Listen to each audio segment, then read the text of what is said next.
Hey guys, Tony here. Just wanted to update you guys on Senator sentiment for this month. So far, this month, senators have been a bit more bearish than they have been bullish, but I mean, it's not too big of a ratio to have any worry.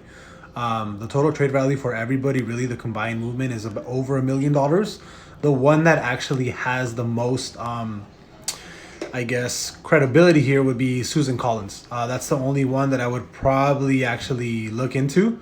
Everything that she did have was actually were buy-ins. Maybe Rick Scott too, probably with the buy-ins. So everybody else, I don't know if I would actually listen to anybody.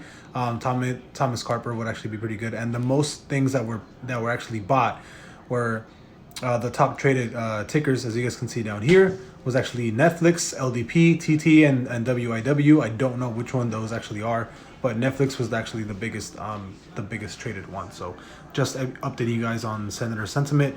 And like I said, you can't really decide on what side is stronger just because the ratio is too small.